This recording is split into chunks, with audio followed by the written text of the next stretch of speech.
Hello everyone. कैसे हो आप सभी। तो जैसा कि पता है कि हमारे प्लेटफॉर्म पे डेली वीडियो आ रहे हैं द्रव्य गुण के, चरक संहिता के, देन रसशास्त्र, अगतंत्र, रोग निदान, फर्स्ट ईयर, फाइनल ईयर।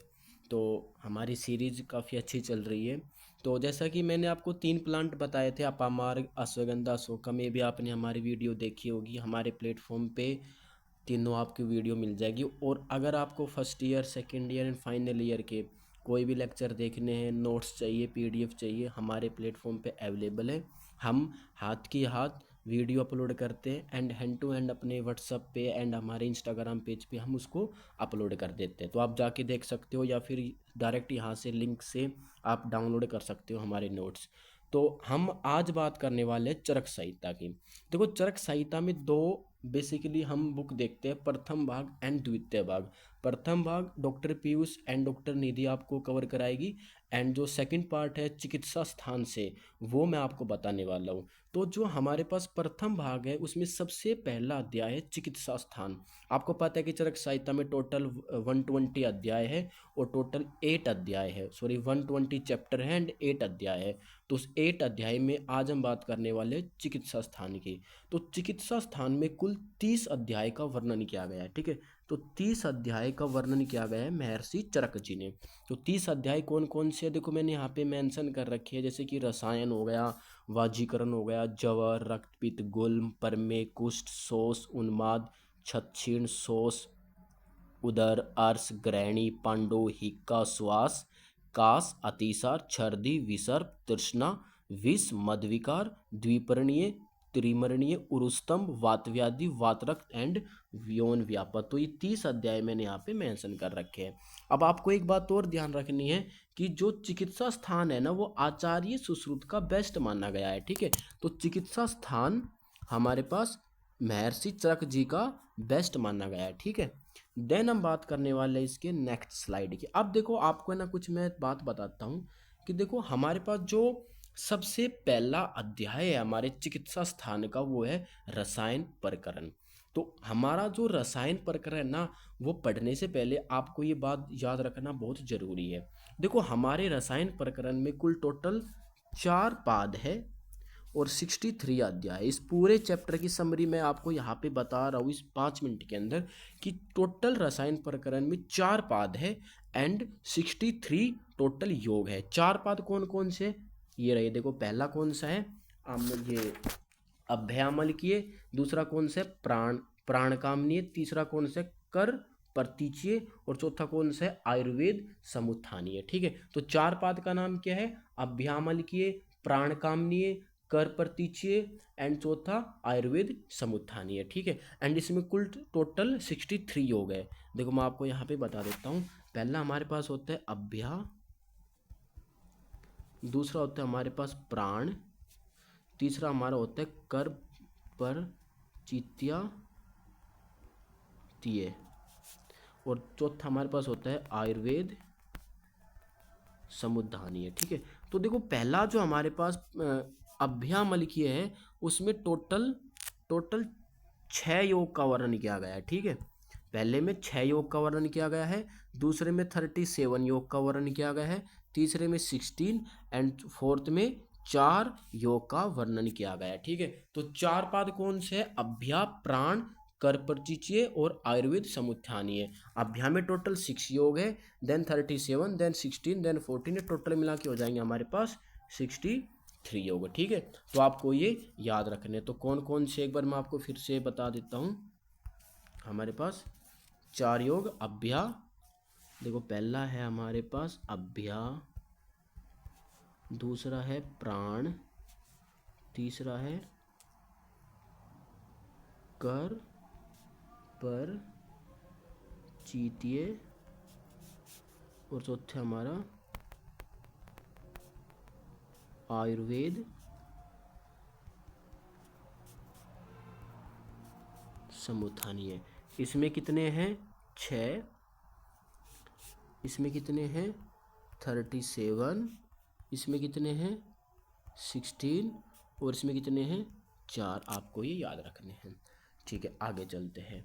अब देखो, जो इसमें चार है वो छह, वो कौन कौन से है आपको ये याद होनी चाहिए। देखो जैसे कि पहला हमारे पास आता है आम अभ्यामलिकी, तो अभ्यामलिकी में टोटल छह पाद है। कौन कौन से? भर्म रसायन 1 और 2, च्यवनप्राश, देन आमलकी, देन हरितक्रियादि योग 1, हरितक्रियादि योग 2। तो टोटल छह योग है। कौन कौन से है? एक हमारे पास आता है, देखो भरम रसायन के दो, फर्स्ट एंड सेकंड। एक हमारे पास आता है हरित के आदि के भी फर्स्ट एंड सेकंड। और एक हमारे पास आता है च्यवनप्राश,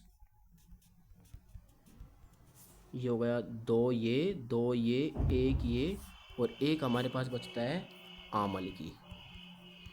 तो टोटल हमारे पास छह योग इसमें होते हैं। देन हम बात करते हैं अपना सेकंड जो होता है प्राण कामनीय।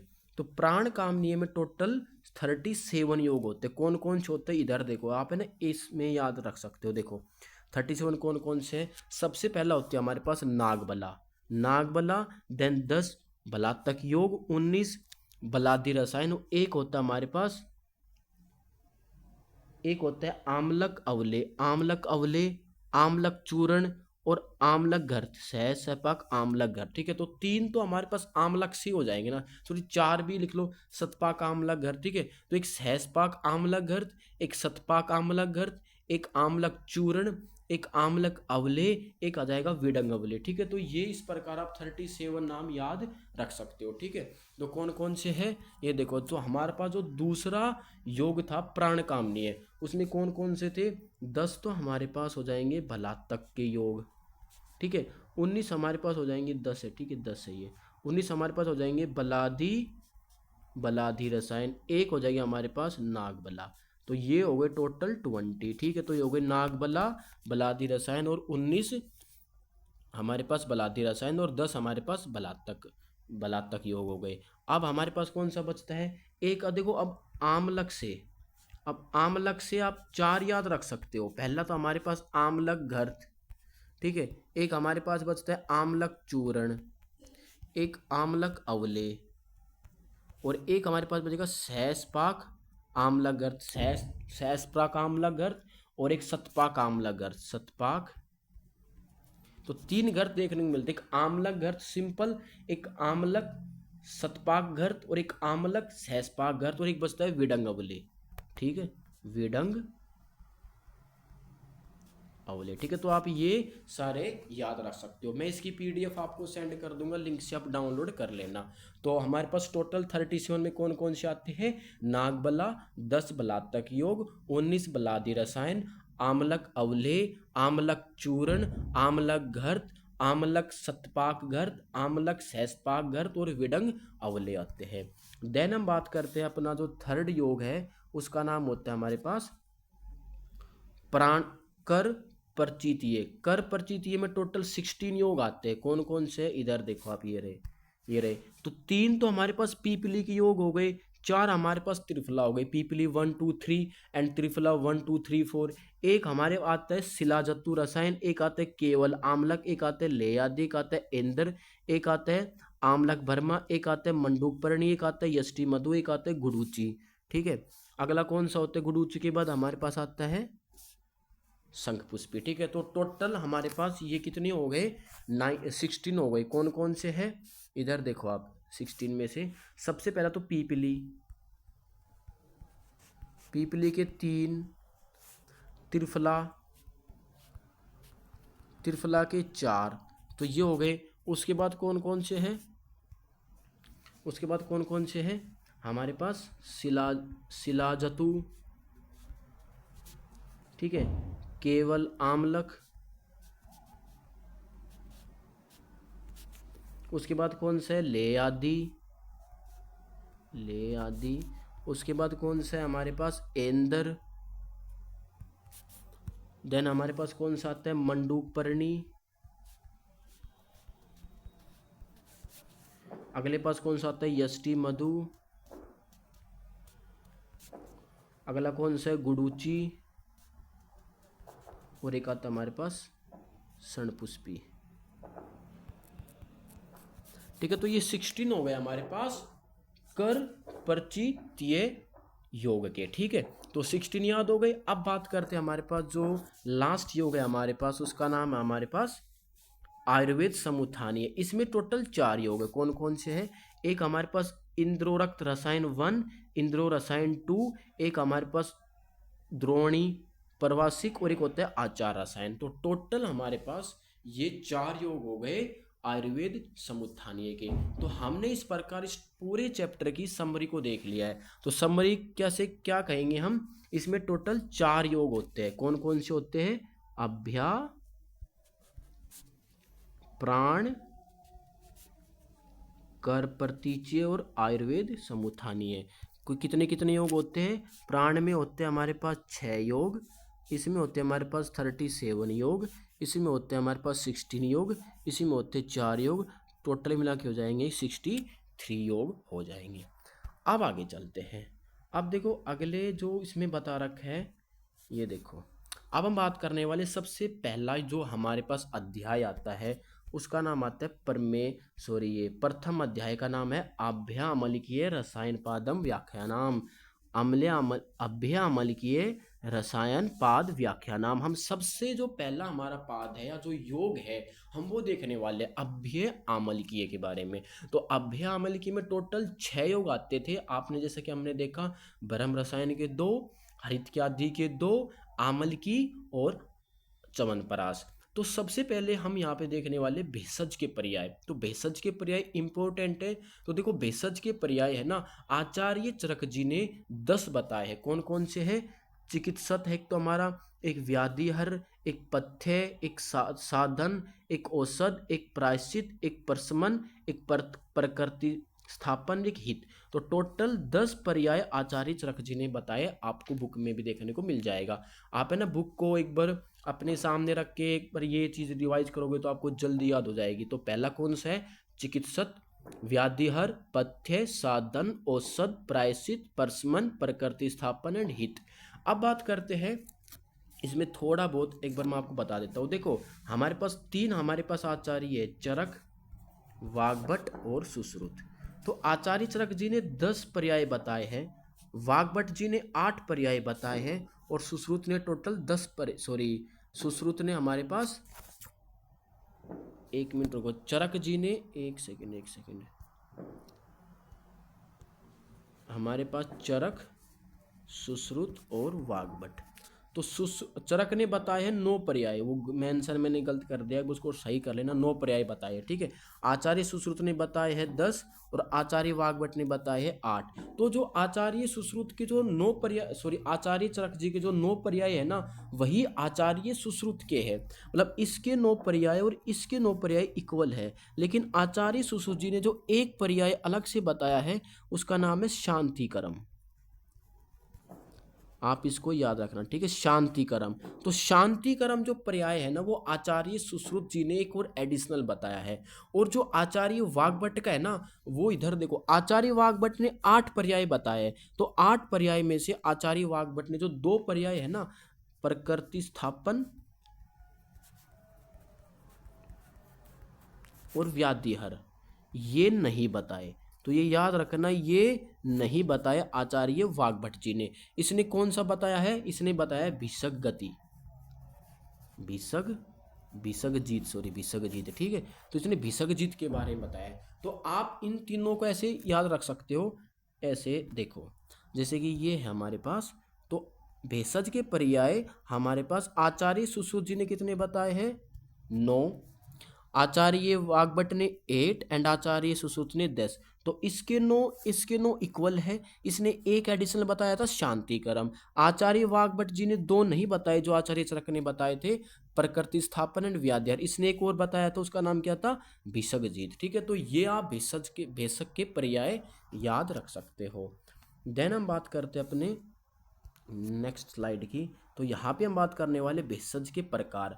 अब देखो भेषज 2 प्रकार के होते हैं। एक भेषज वो होता है जो स्वस्थ व्यक्ति की शक्ति को बढ़ाए, मतलब जो इंसान ऑलरेडी जो हेल्थी है, उसकी हेल्थ को मेंटेन कर सके या उसकी हेल्थ को और अच्छी हेल्थ बनाए, एक तो वो भेषज होता है। एक होता है जो रोगी है ना, उसकी डिजीज को ठीक करे। ठीक है। तो दो प्रकार के हमारे पास भेषज के प्रकार होते हैं, स्वस्थ व्यक्ति की शक्ति को बढ़ाना और रोगी व्यक्ति के रोग का नाश करना। ये दो प्रकार के हमारे पास भेषज के पर्याय होते हैं। अब हमारे पास अभेषज, अभेषज मतलब एक होता है बाधन, एक होता है सनुबाधन, एक होता है एक्यूट और एक होता है कोरियोनिक। मतलब जो हमारे पास बेसिकली जो डिजीज होती है ना, वो मतलब कैसी कैसी होती है। एक तो हमारे पास एक्यूट डिजीज होती है, एक हमारे पास कोरियोनिक डिजीज होती है, एक जो सामान्य पीड़ाजनक हो, मतलब ऐसी डिजीज जो मतलब जल्दी ठीक हो जाए, उनको बोलते हैं बाधन। और एक होते हैं सनुबाधन मतलब कोरियोनिक, जो मतलब कालांतर, जो धीरे धीरे मतलब जो दूसरी ये होती है बेसिकली दूसरी विष के द्वारा कालांतर धीरे धीरे ठीक हो। ठीक है। तो एक होती है कोरियोनिक, एक होती है एक्यूट मतलब दीर्घ काल अवस्था रोग। ठीक है। तो एक्यूट मतलब क्या होता है, जो जल्दी ठीक हो जाए, सामान्य पीड़ाजनक, जो आज हुआ है कल ठीक हो जाए या बिना मेडिसिन के भी ठीक हो जाए आमतौर पर। लेकिन जो सनुबाधन होता है ना कोरियोनिक, वो होता है दूसरी विष के द्वारा कालांतर धीरे धीरे ठीक हो, दीर्घ काल अवस्था वाली रोग को बोलते हैं हम कोरियोनिक बोलते हैं। ठीक है। अब हम बात करने वाले हैं, अब देखो स्वस्थ उजसवर भेद। अब देखो हम किसी कोई स्वस्थ व्यक्ति है, अब हम उसको क्या क्या दे सकते हैं। देखो दो प्रकार के हमारे पास रसायन होते हैं, एक होते हैं सॉरी एक होते हैं रसायन, एक होते हैं वाजीकरण। एक होते हैं रसायन, एक होते हैं वाजीकरण। ये दोनों हमारे पास ऐसे ड्रग्स होते हैं या फिर ऐसे औषधि होती है जो किसी भी इंसान की हेल्थ को मेंटेन रखता है। देखो ये डिजीज में तो काम आता ही है, अगर किसी इंसान को डिजीज है उसको ठीक तो करेगा ही, बट अगर कोई इंसान ऑलरेडी हेल्दी है तो उसकी हेल्थ को भी मेंटेन रखते कौन कौन, रसायन एंड वाजीकरण, ये दो होते हैं। अब जैसे कि मैं आपको एक एग्जाम्पल से बताता हूँ कि जैसे कि रसायन और वाजीकरण में कैसे कैसे हम दे सकते हैं। जैसे कि मान लो किसी के रोग है, पांडु रोग है, या किसी के कास रोग है, या किसी के शीर्ण रोग है। देखो यहाँ पे मैं आपको बताता हूँ, देखो जैसे कि रसायन और वाजीकरण में थोड़ा सा आपको मैं डिफरेंस बताता हूँ। देखो जैसे कि मान लो किसी के पांडु रोग हो गया, ठीक है, पांडु रोग हो गया मतलब उसके खून की कमी हो गई, तो हम उसको योगराज दे सकते हैं। अब जो योगराज है ना, उसमें वो रसायन का काम करेगा बट वाजीकरण का काम नहीं करेगा। कांस है, अब कांस में जो हमारी अगस्त्य हरितकी है वो हमारे पास रसायन का काम करेगी लेकिन वाजीकरण का काम नहीं करेगी। अब मैं आपको रसायन में और वाजीकरण में दोनों के अंदर डिफरेंस मैं आपको नेक्स्ट वीडियो में या फिर नेक्स्ट स्लाइड में अगर आएगा तो मैं आपको जरूर बताऊंगा कि दोनों में डिफरेंस क्या होता है, मैंने लिख रखा है। ठीक है।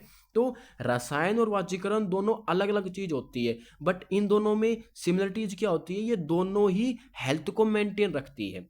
ठीक है। दोनों हेल्थ को मेंटेन रखने के लिए दोनों ही ड्रग्स काम आती है। अब हम बात करने वाले हैं रसायन के गुण। देखो रसायन के गुण यहाँ पे दे रखे हैं, ये आप श्लोक देखना इंपॉर्टेंट है।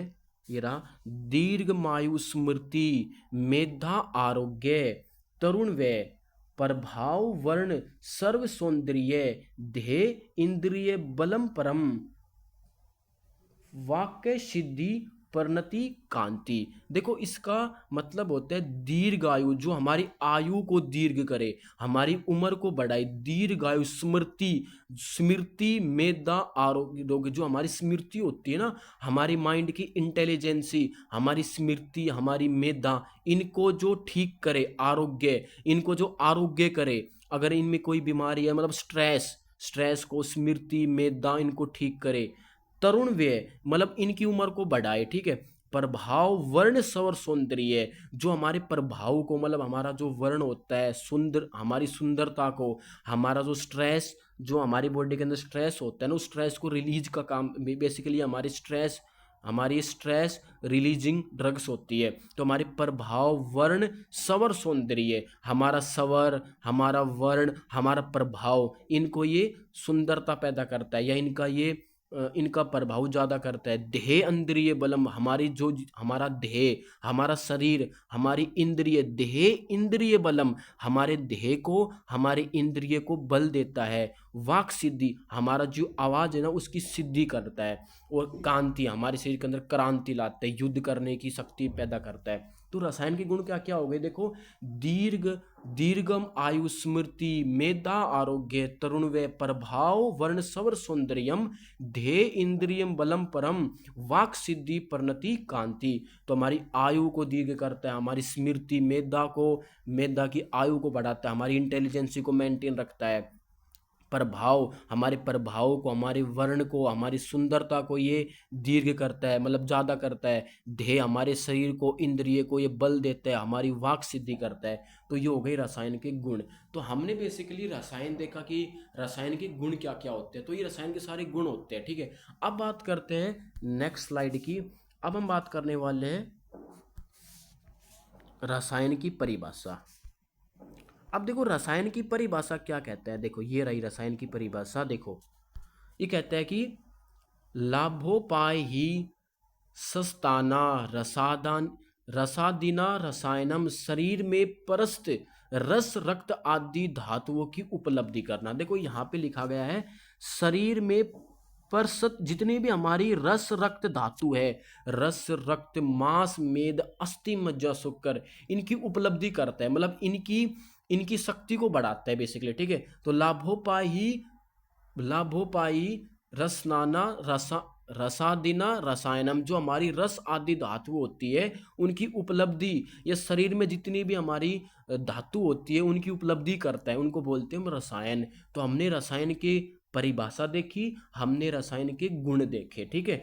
देन हम बात करते हैं हम रसायन वाजीकरण के बारे में। अब देखो हम बात करते हैं वाजीकरण क्या कहलाता है। देखो तो वाजीकरण कहलाता है उपते सताकर यत सद्य सपर्ण से प्रह अर्णम। मतलब देखो मैं बताता हूँ इसके बारे में थोड़ा बहुत, अगर ये रहा देखो मैं एक्सप्लेन करता हूँ आपको, ये रहा देखो रसायन वाजीकरण वर्णन। तो चरक चिकित्सा स्थान के प्रथम में, सुश्रुत चिकित्सा स्थान मध्यम में और वाग्भट उत्तर तंत्र में बताया है। अब देखो जो रसायन वाजीकरण के बारे में ना, देखो रसायन वाजीकरण के बारे में आपको ये याद रखना है कि किस आचार्य ने कहाँ पे बताया है। तो बेसिकली हमारे जो चरक जी है वो चिकित्सा स्थान के प्रथम हमारा अध्याय है उसमें बताते हैं, सुश्रुत जी चिकित्सा स्थान के मध्य में बताते हैं और वाग्भट जी उत्तर तंत्र में इसका वर्णन किया गया है, ठीक है। तो आपसे पूछे चरक जी ने रसायन वाजीकरण का वर्णन कहाँ पे किया है, तो चिकित्सा स्थान का प्रथम अध्याय यही है, और सुश्रुत का ये बीच का अध्याय मध्यम में इसको बताया चिकित्सा स्थान के, और वाग्भट जी ने उत्तर तंत्र में इसके बारे में बताया। तो हमारा जो सबसे पहला हमारे पास हमने देखा रसायन देखा, रसायन के क्या गुण होते हैं, क्या उसकी परिभाषा होती है। अब हम बात करने वाले हैं द्वितीय रसायन। अब देखो रसायन कितने प्रकार के होते हैं, ये देखो अब बात करने वाले हम रसायन के प्रकार। अब देखो बेसिकली हमारे पास दो प्रकार के हमारे पास रसायन होते हैं, ठीक है। ये रहे, एक होता है हमारे पास कुटी प्रावेशिक रसायन, एक होता है वातात्मिक रसायन, ठीक है। एक होता है हमारे पास कुटी प्रावेशिक रसायन, एक होता है हमारे पास वातात्मिक रसायन। कुटी प्रावेशिक रसायन का मतलब होता है इंडोर मैनेजमेंट, जिसको हम अंदर किसी कुटी के अंदर किसी घर के अंदर बनाते हैं, और वातात्मिक जिसको हम आउटडोर मैनेजमेंट बोलते हैं, मतलब बाहर अगर हम उसको मैन्युफैक्चर करते हैं तो, ठीक है। तो देखो ये यहाँ पे लिख रखा है दो प्रकार के रसायन होते हैं, कुटी प्रावेशिक और वातात्मिक। कुटी प्रावेशिक क्या होता है, इंडोर मैनेजमेंट, और वातात्मिक क्या होता है, आउटडोर मैनेजमेंट। अब देखो मैंने आपको यहाँ पे अभी थोड़ा रसायन वाजीकरण का आपको थोड़ा कंसेप्ट समझ में नहीं आ रहा होगा कि आपको रसायन समझ में आ रहा है बट वाजीकरण क्या होता है आपको समझ में नहीं आ रहा है। मैं आपको दोनों को एक बार नेक्स्ट वीडियो के अंदर मैं दोनों में डिफरेंस क्रिएट करूंगा कि रसायन वाजीकरण क्या होता है, लेकिन आज के लिए आप रसायन ही समझो। देखो रसायन और वाजीकरण में आप ये समझ सकते हो कि जो रसायन होता है ना वो हमारे सात्विक गुण को इंक्रीज करता है, लेकिन वाजीकरण हमारे जो हमारा 3 गुण होते हैं सात्विक राजमिक तामसिक, तो हमारे राजमिक गुण को इंक्रीज करता है। तो रसायन हमारे सात्विक गुण को इंक्रीज करता है, वाजीकरण हमारे राजमिक जो हमारे राजस गुण होते हैं उनको इंक्रीज करता है, ठीक है। आप ये याद रख सकते हो। अब देखो कुटी निर्माण। अब देखो मैंने बताया कुटी प्रावेशिक इंडोर मैनेजमेंट, तो हम इसको जो कुटी होती है मतलब इंडोर मैनेजमेंट के लिए जो कुटी बनाई जाती है वो उसके बारे में बता रखा है। तो उसकी दिशा यूपी मतलब ये है ना, यूपी दिशा, मतलब ईस्ट वेस्ट नॉर्थ साउथ हो, यूपी दिशा में होनी चाहिए, ठीक है। उत्तर पूर्व में उसकी दिशा होनी चाहिए। कुटी त्रिमार्ग होनी चाहिए, मतलब उसके 3 मार्ग होने चाहिए, 1 2 3, 3 मार्ग हो गए। छोटे छोटे इसमें झरोखे होने चाहिए। आप एक बार देख सकते हो, इसके बारे में बता रखा है कि दिशा क्या होनी चाहिए, कितनी दूर बढ़ाना चाहिए, कितने मार्ग होने चाहिए, उसमें क्या क्या होना चाहिए, कितने झरोखे होने चाहिए। तो उसके बारे में ये थ्योरी एक बार आप देख सकते हो। बस आपको ये याद रखना है कि उस कुटी के अंदर 3 मार्ग होने चाहिए और छोटे छोटे झरोखे होने चाहिए। इंपॉर्टेंट ये 3 मार्ग कुटी, तो इसको कई बार बोल देते हैं त्रिमार्ग कुटी का वर्णन कहाँ पे किया गया है। तो त्रिमार्ग कुटी हम आचार्य चरक जी का जो प्रथम अध्याय है रसायन प्रकरण में, तो हम कुटी निर्माण बनाते तो वहां पे ये देखने को मिलता है। चलो ठीक है, अब हम बात करते हैं अपना अगला। तो देखो नेक्स्ट वीडियो में मैं आपको, देखो मैं ये वीडियो यहीं पे कंप्लीट करने वाला हूँ। नेक्स्ट वीडियो में मैं आपको बताने वाला हूँ पंचरस के बारे में। देन हम आगे पढ़ेंगे अपना जो इसमें आते हैं, हरित की आता है, जो अपना च्यवनप्राश आता है, च्यवनप्राश के दोनों फर्स्ट सेकंड।